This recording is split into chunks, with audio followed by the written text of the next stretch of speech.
कृष्ण कह रहे हैं कि जब आप सुख दुख मान अपमान को सह लोगे तो आपको ये रिजल्ट मिलता है, सो अमृतत्वाय कल्पते। आज स्टीव जॉब्स को शरीर छोड़े कितना साल हो गया मालूम? 11 साल हो गया। लेकिन आज भी लोग स्टीव जॉब्स का नाम ले लेकर के बातें करते हैं, उनके बारे में कोट्स देते हैं, क्योंकि इसको बोलते हैं स अमृतत्वाय कल्पते। वो अमृत तत्व को प्राप्त कर गए हैं।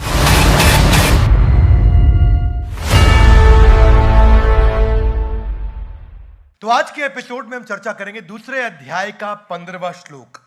इससे पहले हमने पिछले एपिसोड में चर्चा किया था दूसरे अध्याय का 14वां श्लोक, जिसमें भगवान ने क्या बताया था कि सुख दुख सर्दी गर्मी ये टेम्पररी है, ये आएगा चला जाएगा, आगाम अपाइनो आएगा चला जाएगा, इसको टॉलरेट करना सीखो हे अर्जुन, इसको टॉलरेट करना सीखो हे अर्जुन। पर कलयुग के लोग हैं, हाथ आगे लाइए, क्यों टॉलरेट करें?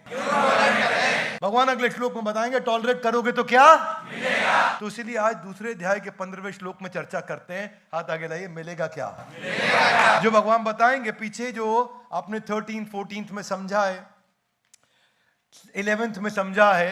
11th में क्या समझा है कि दुख करने वाली बात तो ही दुखी होना, हर समय दुखी नहीं होना। उन्होंने क्या बताया? आएगा चला गता सूना गता सून, जो है जो नहीं है।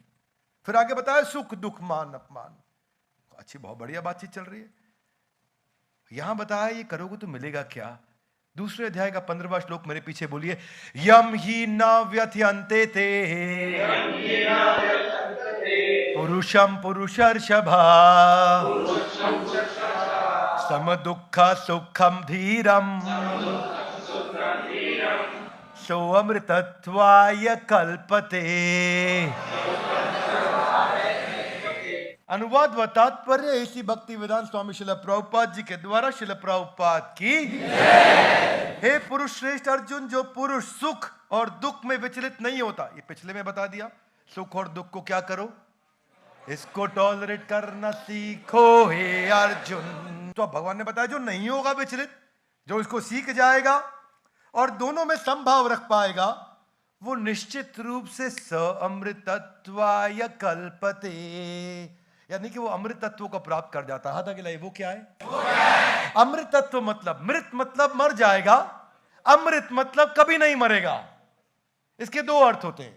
एक अर्थ यह है कि वो भगवान धाम को मुक्ति प्राप्त कर जाएगा, और दूसरा अर्थ यह है कि इस संसार में भी वो अमृत हो जाएगा। हाथ आगे लाइए, वो कैसे?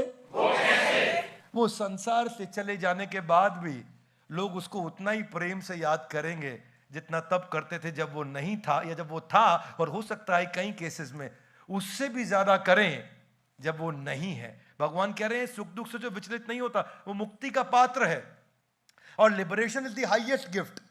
लेकिन इस संसार का लिबरेशन भी है, उस संसार का लिबरेशन भी है, इसका भौतिक रूप भी है और आध्यात्मिक रूप भी है। आध्यात्मिक चर्चा आप कृष्ण से मिल पाएंगे, अपने भगवान धाम जा सकेंगे। भौतिक चर्चा इस संसार में भी आप अमर हो जाएंगे। आप तो नहीं होंगे, लेकिन इस संसार में लोग आप ही के पीछे से केवल आप ही की बात कर रहे होंगे और केवल आप ही को याद कर रहे होंगे। हाथ आगे लाइए, कैसे? कंसिस्टेंसी चाहिए। कम ऑन, क्या चाहिए? Consistency leads to permanency. One more time, come on, क्या? Consistency leads to everything will become permanent. Every good thing about you will become permanent जब आप कंसिस्टेंट हो जाते हैं। कंसिस्टेंसी की कमी है। Steve jobs was a crazy genius. बचपन में ही पैदा होने के बाद उसके माँ बाप ने उसको छोड़ दिया, किसी और ने उसको अडॉप्ट किया। अडॉप्ट करने के बाद में बहुत दिक्कत रही उसको आगे चल के। उसके बायोलॉजिकल पेरेंट्स तो नहीं थे साथ में, पिता के साथ मैकेनिक की तरह गैराज में काम किया। स्कूल से ड्रॉप आउट हो गए, उनको स्कूल नहीं मिला पढ़ने के लिए, पूरा छोड़ दिया बीच में। पर इतना ही नहीं, उसके बावजूद वो दुनिया के यंगेस्ट बिलियनियर्स में फोर्ब्स लिस्ट में उनका नाम आया। ये तब आया जबकि उनको पिता और माँ के द्वारा कुछ नहीं मिला था, और नई माँ और पिता के द्वारा भी कुछ नहीं मिला था। खुद से क्रिएट करी हुई वेल्थ में वो सबसे अमीर बने।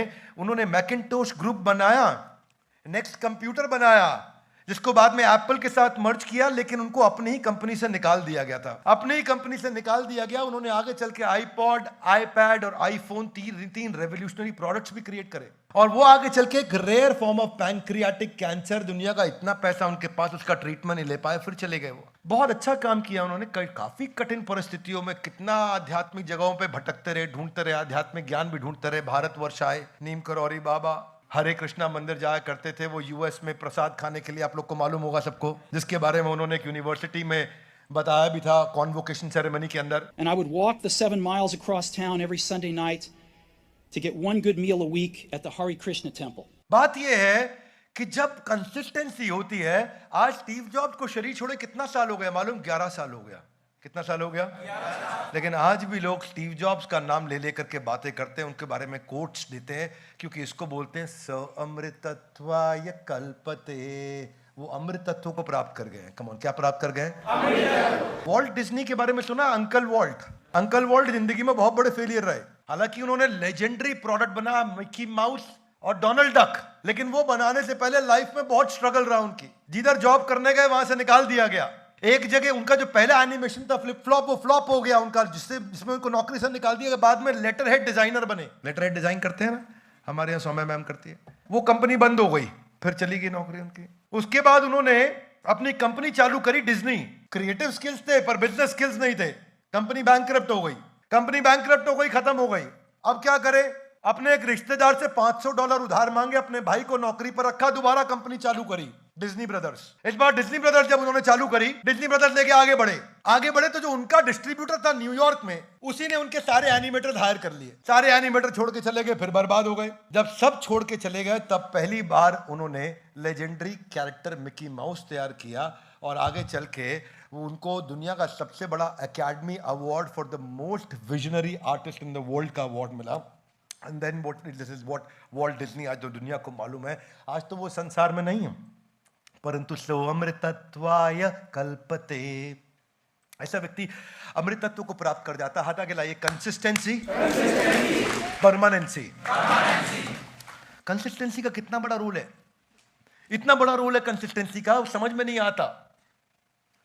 पहला विश्व युद्ध जब हुआ था तो अमेरिका ने हिरोशिमा नागासाकी पे बॉम्ब छोड़े थे। 2 दफा न्यूक्लियर वॉर में सीधा प्लांट के ऊपर बम गिरा और उनका 2 दफा प्लांट पूरा खत्म हो गया। होंडा मोटर्स का, उसकी कंपनी के फाउंडर थे, उनका नाम था सोइचिरो होंडा। फैक्ट्री खत्म होंडा की पहली बार, दूसरी बार फिर खत्म। बहुत मेहनत करके तीसरी बार जब फैक्ट्री चालू करी तो कुछ दिन के बाद जापान में उन दिनों अर्थक्वेक बहुत आया करता था। ऐसा भयानक अर्थक्वेक आया, तीसरी बार फैक्ट्री फिर पूरी तरह तहस नहस और बर्बाद हो गई। किसी ने जाके पूछा सोइचिरो होंडा से, अब क्या करोगे?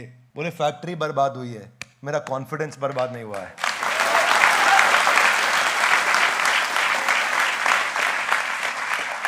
Consistency leads to permanency. One more time, come on. क्या? Consistency leads to. हाथ आगे लाइए पिछले श्लोक से। हाथ आगे लाइए। आगाम अपाइनो, सुख दुख आएगा, इसको टॉलरेट करना सीखो हे अर्जुन। अर्जुन टॉलरेट करना सीख गया तो अब क्या है? अमृतत्वाय कल्पते। संसार में भी अमृत तत्व मिल रहा है। मैं तो खुल के बोलता हूं। कई लोग बोलते हैं भगवत गीता में भगवान का ज्ञान है, तुम क्या सिखा रहे हो संसार का ज्ञान? अरे ये यूनिवर्सल किताब है, ये चिंतामणि है, ये कल्प वृक्ष है। इससे जो सीखना चाहो सीख लोगे। जिसने गीता अप्लाई करी, संसार में भी जीवन अच्छा और संसार के बाद भी जीवन अच्छा। आप दोनों लोकों में सफल हो जाएंगे। प्रॉब्लम क्या है कि आज के लोग केवल ये बता रहे हैं कि ये आध्यात्मिक धार्मिक किताब है इसलिए सब लोग पढ़ते नहीं। अरे भाई, इस संसार को, इस जिंदगी को भी अच्छी करने के लिए यही किताब चाहिए, और अगली जिंदगी को भी अच्छा करने के लिए यही किताब चाहिए। ये संपूर्ण है, इसीलिए यह भगवत गीता है, क्योंकि यह भगवान का दिया हुआ गीत है। यह पहला गीत जो गाया था भगवान ने। फेलियर का सबसे बड़ा उदाहरण दुनिया का कौन है? Thomas Alva Edison. कौन है? किसी को नहीं मालूम बल्ब नाम की कोई चीज हो सकती है, क्योंकि उसका कोई रेफरेंस पॉइंट नहीं था। क्या मेरी बात समझ आ रही है? सबको लगता था ये संसार मोमबत्ती से चलेगा। तब तक बल्ब नाम की कोई चीज सोची नहीं गई थी। पहली बार उसने सोची, 1 बार, 2 बार, 10 बार, 100 बार, 500 बार, 800 बार, 900 बार, 999 फेलियर के बाद बल्ब बनाया। Loudly yes no? नो, 999 नहीं, 1999, 2999, 4999, 9999 फेलियर्स के बाद थॉमस एल्वा एडिसन ने वो बल्ब आज जिसके नीचे बैठे हैं उसने आविष्कार किया। उसको पत्रकार ने पूछा, आपके अंदर इतना फेलियर की क्षमता आई कहां से? आपके अंदर इतना बार फेल होने की क्षमता कैसे आई भाई? बोले, मैं तो कभी फेल ही नहीं हुआ, बोलो वो 9,999, ओ वो मैं 9,999 तरीके सीख गया था जिनसे बल्ब बनता नहीं है।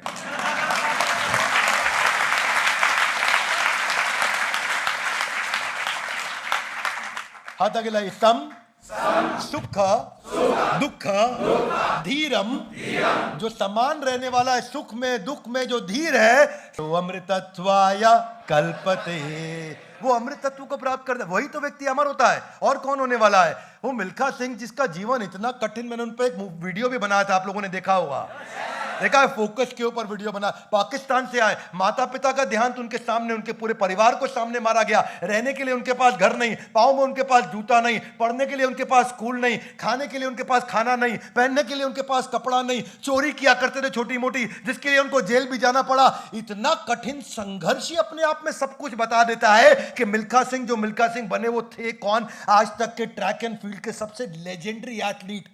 सो अमृतत्वाय कल्पते, आज हमारे बीच में नहीं है, लेकिन आज भी उनकी तारीफ कर रहे हैं। Would you agree with me loudly? Yes no? Shrimati Lata Mangeshkar, कुछ दिन पहले उनका देहांत हुआ। क्या लगता है आसान था जीवन उनका? वो बोलती थी इंटरव्यू में, लता की समस्या केवल लता को ही मालूम है। लता मंगेशकर की जो तकलीफें हैं वो उसको ही पता है। उनकी अपनी छोटी बहन, सगी बहन आशा भोसले, उनके अपने सेक्रेटरी के साथ चली गई थी। छोटी उम्र से उनको काम करना पड़ा। मां का उनका देहांत हो गया था 13 साल की उम्र में। घर में पहली बार काम करने वाली लड़की थी वो। बहनों में बड़ी थी। 70 साल के अंदर 1000 फिल्मों में 36 भाषाओं के अंदर उन्होंने अपनी मधुर आवाज से गाना गाया था। कभी शादी नहीं करी ताकि अपने परिवार को चला सकें। ये थी लता मंगेशकर। जिंदगी में बहुत स्ट्रगल किया उन्होंने। अपनी पढ़ाई पूरी नहीं कर सकी। 1963 के अंदर हमारे देश के तत्कालीन प्रधानमंत्री, उस समय इंडो चाइना, इंडो पॉक 2 बार वॉर्स हुए थे, आपको याद है? 63-71, यस नो? अभी वॉर खत्म हुआ था। वॉर खत्म होने के बाद उन्होंने हमारे देश के शहीदों के लिए गाना गाया था। जवाहरलाल नेहरू की आंखों में आंसू आ गए थे। मेरे वतन के लोगों, जरा आंख में भर लो पानी, जो शहीद हुए हैं उनकी इतना रोए थे उस समय प्रधानमंत्री। उस दिन के बाद वो बहुत पॉपुलर हो गई थी। भारत रत्न है आज, Guinness book of world record में उनका नाम आया था। पर इस श्लोक को आप उनके आखिरी जो उनके देहांत पे गाना गाया गया, उससे आप समझ सकते हो क्या था वो गाना। नाम गुम जाएगा चेहरा ये, मेरी आवाज घर याद रहे। दिस इज वो कृष्ण सिंह। सो अमृतत्वाय कल्पते। ऐसा व्यक्ति अमृतत्व को प्राप्त हो जाएगा। ऐसा व्यक्ति, आज से 90 साल पहले की बात बता रहा हूं, 3 गोल्ड मेडल भारत को दिलाए थे किसी ने, जो जादूगर था। 3 ओलंपिक्स में गोल्ड मेडल भारत के जादूगर ने दिलाए थे। लांस नायक बाद में बना था मेजर ध्यानचंद। मेजर ध्यानचंद ऐसे जादूगर थे। नीदरलैंड में भी उनकी हॉकी तोड़ी गई थी, ये देखने के लिए कि चुंबक तो नहीं है इसमें। जर्मनी में उनकी हॉकी तोड़ी गई थी, ये देखने के लिए चुंबक तो नहीं है उसमें। ऑस्ट्रिया के अंदर, ऑस्ट्रेलिया नहीं बोल रहा, यूरोप में ऑस्ट्रिया के अंदर 4 हाथों में हॉकी देकर के उनकी मूर्ति बनाई गई, ये दिखाने के लिए कि एक हाथ से नहीं, ये 4 हाथ से हॉकी इतनी तेज चलाता है। जो इंसान 4 हाथ से चलाएगा उससे ज़्यादा तेज ये एक इंसान 1 हाथ से चलाता है। 1928 के अंदर एम्स्टरडेम में, 1932 के अंदर लॉस एंजलिस में और 1936 के अंदर बर्लिन में 3 बार भारत को गोल्ड मेडल दिलाया था। हिटलर भी उनका बहुत कायल था, पूरी दुनिया उनकी कायल हो चुकी थी। सबसे सक्सेसफुल कैप्टन थे हमारे। आजकल जो हमारे इंडिया और पाकिस्तान का भी एशिया कप का मैच हुआ, हमारे बैट्समैन जितने बल्ले से रन बनाते थे उतने ही हॉकी से गोल मारा करते थे। इन्होंने अपने करियर स्पैन में 1000 गोल मारे थे। इनको ना बोला, मैग्नेट मैन बोला जाता था वहां पे अखबारों में। इनको मैग्नेट मैन ऐसे थोड़ी बन जाता है। जो तपस्या करी, नंगे पांव खेलते थे ये। जो तपस्या इन्होंने रेत के अंदर नंगे पांव खेल खेल करके 16-16 घंटे, सुबह 4 बजे चालू करते थे और रात को 8 बजे खत्म करते थे। 16 घंटे की प्रैक्टिस पे गोल्ड मेडल आया था भारत में। सारी सुविधाओं के अभाव के अंदर ध्यानचंद ने टीम तैयार करी थी। इसमें सुख और दुख, मान और अपमान सब कुछ आया था, सब कुछ हो चुका था। और आज वो जो खेल रत्न अवार्ड है, वो मेजर ध्यानचंद खेल रत्न अवार्ड हो चुका है। उनके देहांत के 40 साल के बाद भी प्रधानमंत्री आज उन्हें याद करते हैं। हम उन्हें यहाँ याद कर रहे हैं। ये कृष्ण कह रहे हैं कि जब आप सुख दुख मान अपमान को सह लोगे तो आपको ये रिजल्ट मिलता है। सो अमृतत्वाय कल्पते। आज क्यों चाणक्य पंडित हजारों साल बाद भी याद किए जाते हैं? क्यों? क्या चाणक्य पंडित ने कठिन समय नहीं झेला? जंगल में रहे जिंदगी भर, मालूम है आपको? राजा ने उनको मार के निकाल दिया वहां से, बोला इसको खत्म कर दो, मार दो, बर्बाद कर दो, जेल में डाल दो। और जंगल में जाकर के रहे चाणक्य पंडित जीवन भर। जंगल के अंदर वो गरीब औरत मूरा उसके बेटे को ट्रेन किया। आगे चल के जब आर्मी ट्रेन करी उन्होंने, तो आर्मी किसकी? आदिवासी लोगों की आर्मी ट्रेन करी जिन्होंने जिंदगी में कभी हथियार नहीं उठाया था, उनके साथ लड़े थे और 3 बार लड़ाई में हार गए थे। और क्या क्या टेक्निक्स और ट्रिक्स और स्ट्रैटेजी, कितनी बार फेल होने के बाद जाकर के नंदा डायनेस्टी को उन्होंने समाप्त किया था। ये सम सुखम धीरम, हाथ आगे लाई, समान सुख और दुख में। मेरा यही मानना है कि अगर आपको भगवत गीता समझ में आने लग गई ना, तो आप तंग नहीं होंगे, इंटरनली बहुत पावरफुल हो जाएंगे। इसीलिए मेरे को एडिक्शन है इसके साथ में। इतना पावरफुल हो जाएंगे कि आप बोलेंगे अपने आप बाउंस बैक होगा, अपने आप। Every setback you will be able to bounce back, you will never go and sit back, you will only every time bounce back. इसीलिए मैं बोलता हूं, भगवत गीता की इतनी तारीफ करता हूं। कई बार लोग सोचते हैं विवेक बिंद्रा का हिंदू एजेंडा है, RSS agenda, BJP. Nonsense, nonsense. मेरा एजेंडा तुम्हारी जिंदगी ठीक करने का नहीं है तो चैनल बंद कर दो। अपनी जिंदगी ठीक करनी है तो देखो, भगवान आपको अमर बनाना चाहते हैं, आप बकवास कर रहे हैं आज भी छोटी मोटी। नहीं चाहिए अपने को। हम यहाँ पे कोई व्यूअर गेन करने नहीं आए भैया आपसे, हम आपको वो निस्वार्थ भावना से ज्ञान देना चाहते हैं, कुछ बेचने नहीं आए, सबको फ्री में देना चाहते हैं ये भगवत गीता का ज्ञान, ताकि लोग अपने जीवन को पावरफुल बनाए। भारत को सोने की चिड़िया तभी बनाया था जिस समय भगवत गीता थी और लोग पढ़ते थे। अब पढ़ना बंद हो गया तो आज भारत सोने की चिड़िया नहीं रही, और उसी भारत को वापस सोने की चिड़िया बनाने के लिए हम भगवत गीता लोगों के हाथों में पहुंचाना चाहते हैं। ये मैं गलत होगा अगर मैं कहूंगा कि मैं दे रहा हूं, बिल्कुल गलत होगा, एकदम गलत होगा, मैं नहीं दे रहा हूं। ये ऐसी भक्ति वेदांत स्वामी शिला प्रभुपाद जिनके कारण मेरे हाथ में आई थी, जिन्होंने 3 हार्ट अटैक होने के बावजूद यूएस गए थे, जो 40 रुपए हाथ में लेकर के गए थे, जिनके ऊपर हिप्पी सिगरेट पी पी के धुआं उनके मुंह में फेंकते थे, उनको टॉयलेट जाने के लिए लंबी लंबी लाइनों में लगना पड़ता था, उनको कई बार उनका सामान चोरी हो जाया करता था, पर वो अपने हाथों से खाना बनाया करते थे उन हिप्पियों के लिए जिनको वो भगवत गीता पढ़ाने गए थे। आज उन हिप्पियों को हैप्पी बनाया, लोगों का नशा छुड़वाया। आज पूरी दुनिया में 108 मंदिर उन्होंने 12 साल के अंदर बनाए, जहां 108 मंदिरों में आज भी भगवत गीता पढ़ी जा रही है। और सबसे बड़ी बात जानते हैं क्या है? आज किसी भी समय, इस समय में भी और जिस समय आप ये वीडियो देख रहे हैं उस समय में भी, दुनिया में किसी ना किसी मंदिर के अंदर भगवत गीता पढ़ी जा रही होगी, क्योंकि ये ऐसी भक्ति वेदांत स्वामी शिला प्रभुपाद के द्वारा किया गया है। इसी को बोलते हैं एशे एबे यश घुषुक त्रिभुवन। आज तीनों लोकों में उनका गुणगान हो रहा है। सो अमृतत्वाय कल्पते, ये अमृतत्व को प्राप्त किया उन्होंने।